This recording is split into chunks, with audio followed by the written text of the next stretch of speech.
Rema hari ini, Kisah Para Rasul 4 ayat 31. Dan ketika mereka sedang berdoa, goyanglah tempat mereka berkumpul itu, dan mereka semua penuh dengan Roh Kudus.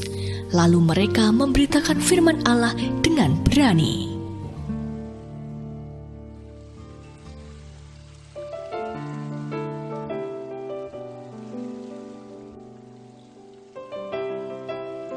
Sebelum tahun 1904, Wales layaknya kota-kota yang tingkat kejahatannya tinggi dan syarat dengan dosa. Namun nama Wales mulai dikenal di dunia, tak kalah sebuah kebangunan rohani terbesar yang pernah ada dalam sejarah terjadi. Berawal dari seorang anak muda berusia 25 tahun yang bekerja sebagai penambang batu bara yang mendapat visi dari Tuhan bahwa akan terjadi kebangunan rohani di Wales. Visi yang diperoleh begitu membakar hatinya, dan ia selalu berusaha mencari kesempatan untuk berkhotbah.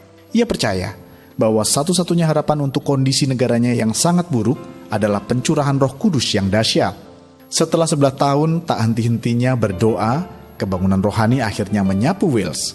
Pelayanannya di gereja kecil mulai mengalami ledakan jiwa-jiwa. Ribuan pertobatan terjadi dan banyak hidup yang diubahkan.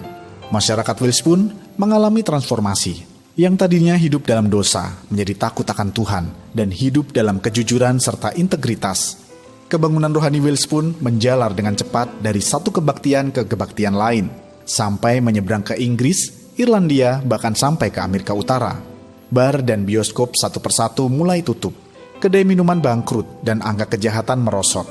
Pemuda itu adalah Evan Roberts, seorang yang memiliki hati revival untuk Wales, dan akhirnya revival besar-besaran terjadi di sana.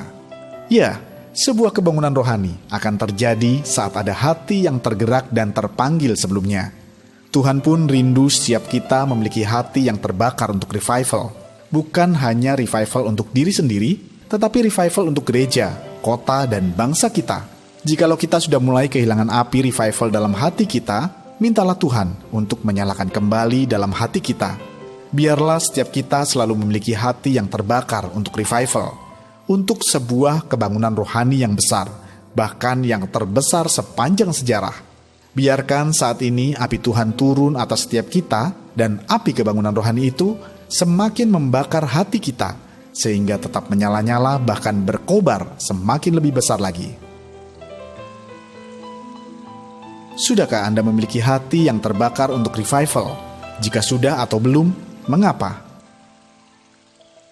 Mengapa Anda harus memiliki hati yang terbakar untuk revival? Apa yang Anda lakukan saat hati Anda terbakar untuk revival?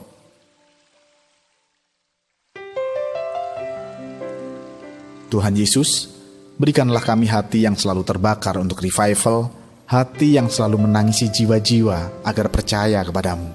Kerinduan kami agar kegerakan besar terjadi dan melanda hidup, keluarga, gereja, kota, dan bangsa kami. Di dalam nama Tuhan Yesus kami berdoa. Amin. Milikilah hati yang terbakar untuk revival.